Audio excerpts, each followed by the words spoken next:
Friends, நான் உங்கள் அபி. இன்றைக்கி இந்த வீடியோவில் நம்ம ரொம்ப அருமையாக கேக் எப்படி செய்கிறதுன்னு பார்க்கலாங்க.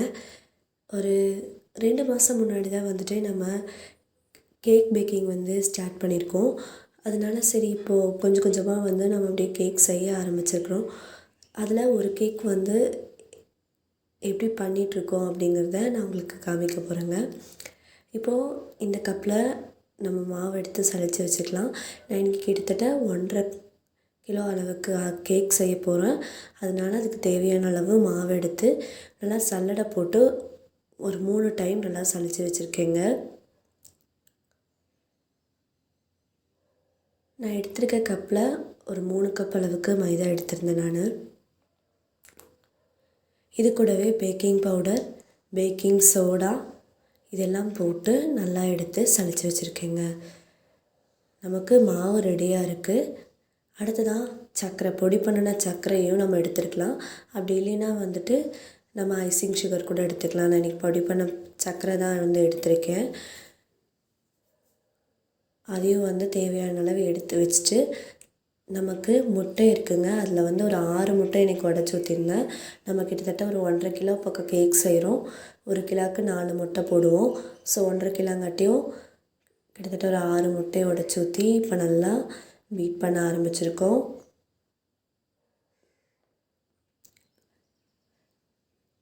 பீட் பண்ணும்போது முட்டை எப்போவுமே நமக்கு லைட்டாக கலர் சேஞ்ச் ஆகி இந்த மாதிரி கிடைக்கணும்.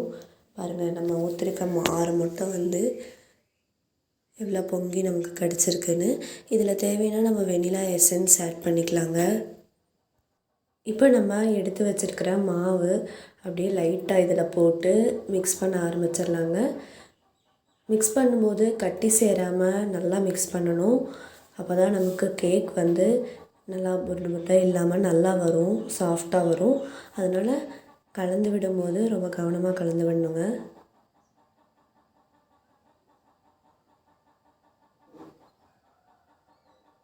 மாவை கொஞ்சம் கொஞ்சமாக சேர்த்து அப்படியே கலந்து விட்டுருங்க. ஃபுல்லாக கலந்ததுக்கப்புறமா நமக்கு எந்த சைஸில் வேணுமோ அந்த 1 கிலோலையும் அதுக்கப்புறம் 1/2 கிலோ ட்ரேலையும் ஊற்றி வச்சாச்சு. இப்போ 30 நிமிஷம் 35 நிமிஷம் வச்சா போதும், நமக்கு அவனில் ரெடி ஆயிரும். 10 நிமிஷம் ப்ரீஹீட் பண்ணியிருந்தேன். ப்ரீஹீட் பண்ணினதுக்கப்புறமா ஒரு 30 நிமிஷம் வச்சுருந்தேன். நமக்கு பாருங்கள், கேக் ரொம்ப அருமையாக ரெடி ஆகிடுச்சு. எவ்வளோ சாஃப்டாக இருக்குதுன்னு பாருங்கள். ரொம்ப அருமையான நமக்கு ஸ்பாஞ்சி கேக் ரெடி ஆகிடுச்சு. நான் இன்றைக்கி இதில் வெண்ணிலா எசன்ஸ் தான் ஆட் பண்ணியிருந்தேன். சைட்லலாம் பார்த்துட்டோம் அப்படின்னா இந்த மாதிரி ப்ளூ கலரில் டிசைன் கொடுத்துருந்தேன். இந்த டிசைனெல்லாம் கொடுக்குறது எப்படி அப்படிங்கிறத நான் இன்னொரு வீடியோவில் டீட்டெயிலாக உங்களுக்கு ஷேர் பண்ணுறேன்.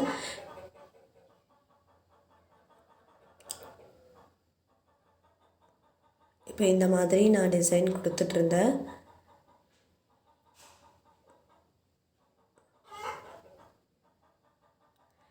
இப்போ நமக்கு ஃபைனலாக கேக் ரொம்ப அருமையாக ரெடி ஆகிருக்கு பாருங்கள். பார்க்கும்போதே நல்லா அட்ராக்டிவாக இருக்கிற மாதிரி இருந்துச்சு. இதை கொடுத்தவங்களும் இதை அதாவது ரொம்ப அருமையாக ஃபீட்பேக் சொல்லியிருந்தாங்க. கேக் ரொம்ப டேஸ்ட்டாகவும் அதே சமயத்தில் ரொம்ப நல்லாவும் வந்திருக்கு அப்படிங்கிற மாதிரி சொல்லியிருந்தாங்க. எங்களுக்கும் கேட்கும்போது ரொம்ப ஹாப்பியாக இருந்துச்சுங்க.